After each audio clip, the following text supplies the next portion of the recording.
গত জুনে ইরানের পরমাণু স্থাপনাগুলোতে হামলা চালিয়েও নিজেদের কাঙ্ক্ষিত লক্ষ্য অর্জনে ব্যর্থ যুক্তরাষ্ট্র ও ইসরায়েল।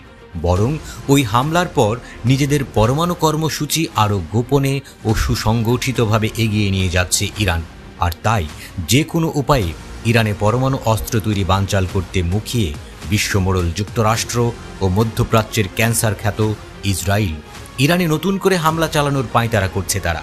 এই পরিস্থিতিতে ভারত মহাসাগরে নৌ ও ক্ষেপণাস্ত্র মহড়া চালিয়েছে ইরান। যুক্তরাষ্ট্র ও ইসরায়েলের সম্ভাব্য নতুন সামরিক আগ্রাসনের শঙ্কার মধ্যেই এই মহড়া অনুষ্ঠিত হয়েছে। এই মহড়ার মূল উদ্দেশ্য ছিল শত্রুদের কাছে ইরানের প্রতিরক্ষা সক্ষমতা ও প্রতিরোধের ক্ষমতা প্রদর্শন করা।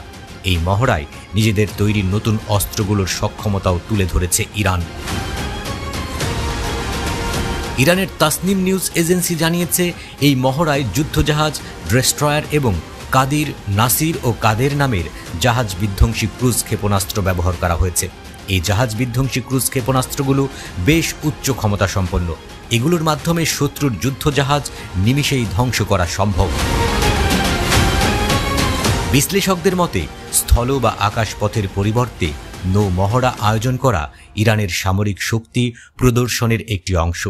বিশাল জলরাশির উপর এমন মহড়ার মাধ্যমে ইরান শত্রুদের এই বার্তা দিল যে প্রয়োজনে আমরা যে কোনো জায়গায় অভিযান চালাতে প্রস্তুত।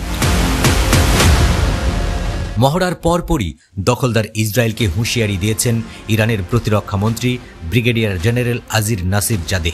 ইরানের হাতে এখন আরও অত্যাধুনিক ও উন্নতমানের ক্ষেপণাস্ত্র আছে বলে ইসরায়েলকে কড়া বার্তা দেন তিনি। ইরানের প্রতিরক্ষা মন্ত্রী বলেন, আমাদের কাছে এমন ক্ষেপণাস্ত্র আছে গত যুদ্ধে ব্যবহৃত ক্ষেপণাস্ত্রের চেয়েও অনেক বেশি উন্নত সেগুলো।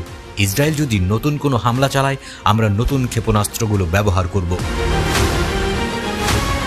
এদিকে ভারত মহাসাগরে ইরানের নৌমহড়া শক্তি প্রদর্শনের চেয়েও গভীর কিছু বার্তা বহন করে বলে মনে করছেন বিশ্লেষকরা। কারণ বৈশ্বিক বাণিজ্য ও নিরাপত্তার ক্ষেত্রে ভারত মহাসাগর গুরুত্বপূর্ণ ভূমিকা বহন করে।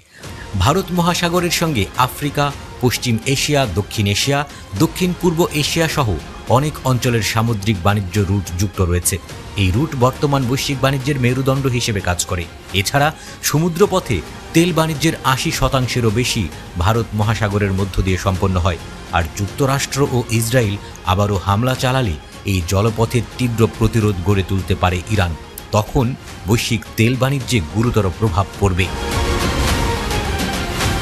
একই সঙ্গে ভারত মহাসাগরীয় অঞ্চলে ইরানের দৃঢ় উপস্থিতি পশ্চিমা মিত্রদের ভূরাজনৈতিক প্রতিযোগিতায় তেহরানকে একটি গুরুত্বপূর্ণ খেলোয়াড় হিসেবে প্রতিষ্ঠিত করছে।